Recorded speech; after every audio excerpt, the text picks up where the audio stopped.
Good afternoon, everyone. I want to thank everybody for coming out today for this press conference.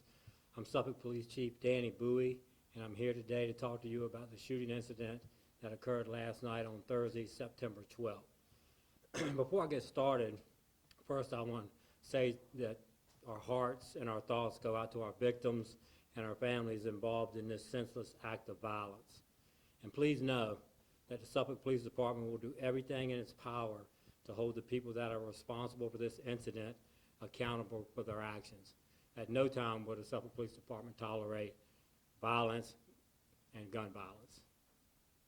On Thursday, September 12th, at approximately 11:25 p.m., Suffolk Emergency Communications Center received a call advising of a shooting in the 800 block of East Washington Street.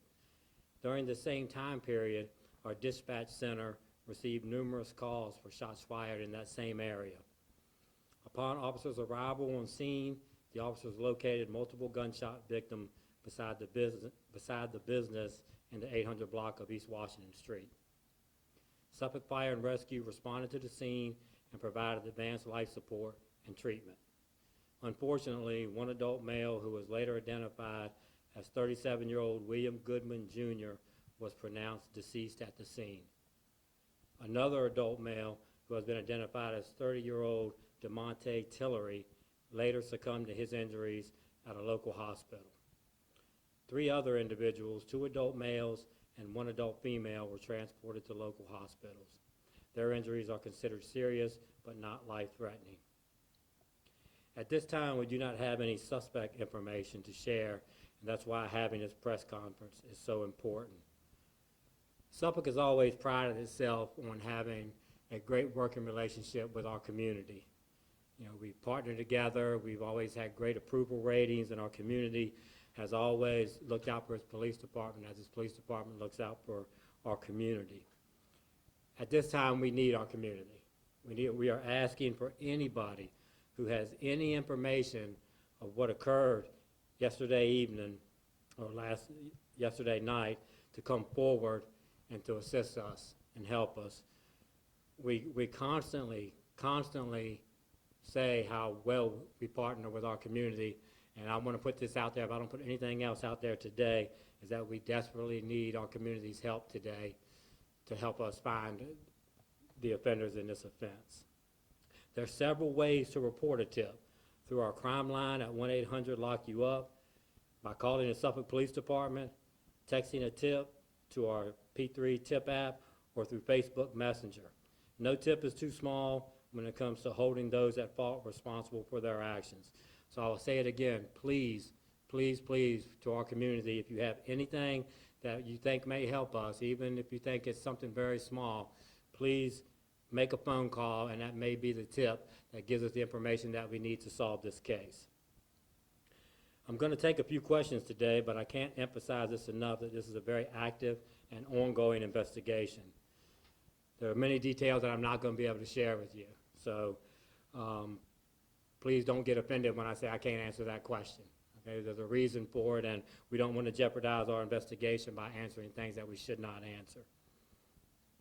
However, I do assure you that to the greatest extent possible, the police department will keep the members of the media and the community advised with updates. So with all that being said, I want to ask the first question goes to our Suffolk News Herald, James. Thank you. Are you allowed to disclose what type of weapon has been used? James, that's still under investigation. We're still collecting. The question was what type of weapons were used.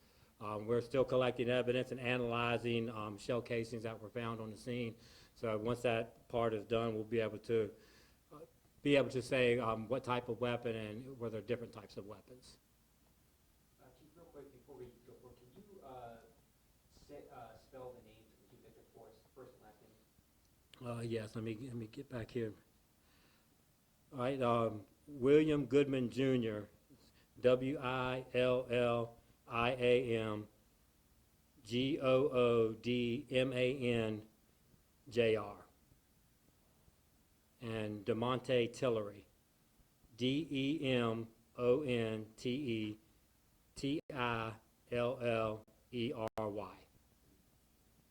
Were the 5 victims, were they related to one another? At this point, I'm not 100% sure what the relationship is with our victims. I don't want to give you the wrong answer, but I'm not sure what the relationship is, whether they were just friends or family. Chief, do you believe that you're only looking for one shooter in this case?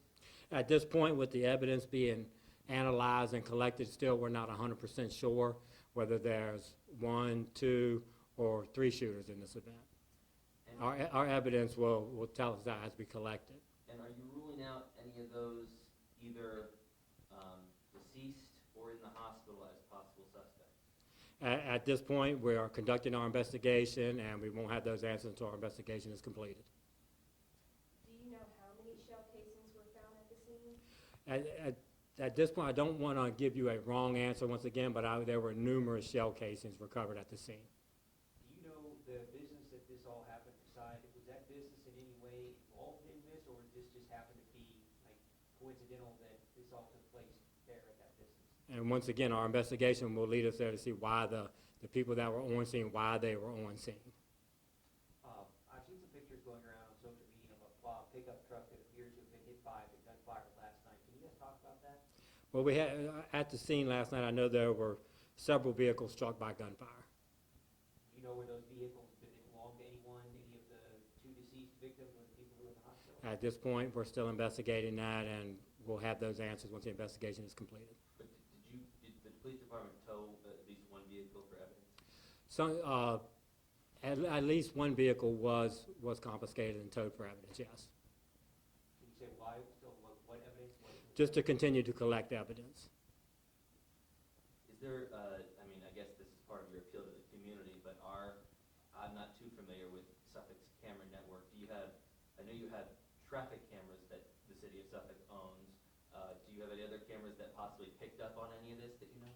We are analyzing and going, canvassing the area, going door to door looking for, does anybody have Ring cameras? And we are analyzing our cameras that are in place that may provide us information. This might have been already been said, so forgive me, but do we know the status of like, how are the ones up there in the hospital, are they recovering fairly well, or are we allowed to say that? I know that the 3 that were transported with injuries do have serious injuries, but they're non-life threatening. Have you been able to talk with them at all? As part of our investigation, the detectives will certainly talk to them when they're medically able to speak to them. Is there any ongoing threat to the community? Is there any, I'm sorry? Ongoing threat to the community? Do you believe you have a gunman on the loose? At this point, we don't believe there's an ongoing threat to the community. And I don't know if you can answer this, but is there any other clues from the scene that stand out that we should be aware of? Well, like I said, at this point, we're still collecting all of our evidence. We're still collecting shell casings and other evidence, and once we have all that and can put our case together, we'll have that answer. We've heard from some people here in the community that Mr. Goodman in particular is a very well-known, well-respected gentleman here in the community. What impact do you think this is going to have on the community? Well, any loss of life in our community is a tragic loss of life. So I know that for us at the police department, for Mr. Goodman and his family, our hearts go out to them. And we will do everything in our power on our end to find the people responsible for this. How challenging is something like this for you guys? I mean, it's not every day you have a shooting involving, 5 victims with, a crime scene, and that it is what it is. So how challenging or how taxing is something like this on your guys' resources on top of everything else that you still have to deal with on a daily basis? Well, any large incident is taxing on any police department, but for us, we are equipped and we have enough resources to where we can certainly deal with this investigation and any other thing that may come up. I mean, I know it's early on in the investigation, but as you're aware, we've had other shooting incidents across the country where 5 people or more have been shot. And at this point, is there any indication this is random? We are still investigating it. We have nothing to lead us to believe that there's an ongoing threat to the community. There's a Family Dollar right across the street. Have you guys been able to pull any surveillance camera video from there? Our detectives are working diligently today and ongoing to collect all the camera footage we can collect from residences and businesses in the area. I went and knocked on doors in some homes in the area, and residents seem to be pretty hesitant to talk about, anything that may have happened or may have seen or heard. Are you guys getting any cooperation from residents in the area? It's ongoing. We are still canvassing the area. Just as you say you did, you canvassed the area, we canvass the area in the same way, and we speak to residents. And we are asking for residents to please give us any cooperation they can give us that'll help us in this investigation. Have you talked to the victim's family at all? Me personally, no, sir, I haven't. As of this time, no, sir, I have not. The two deceased victims, did they both live in Suffolk? Are they both Suffolk residents, do you know? Yes, I believe both our people are Suffolk residents, yes. And the three that are in the hospital, are they Suffolk residents as well? I don't know that answer about the 3 that were injured, but I do know the 2 deceased subjects were Suffolk residents. And I know you said the 3 in the hospital are adults. Can you say roughly how old they are? I mean, are these like 20s and 30s? And we're not going to divulge that information on the people who were injured, not at this time. Thank y'all very much.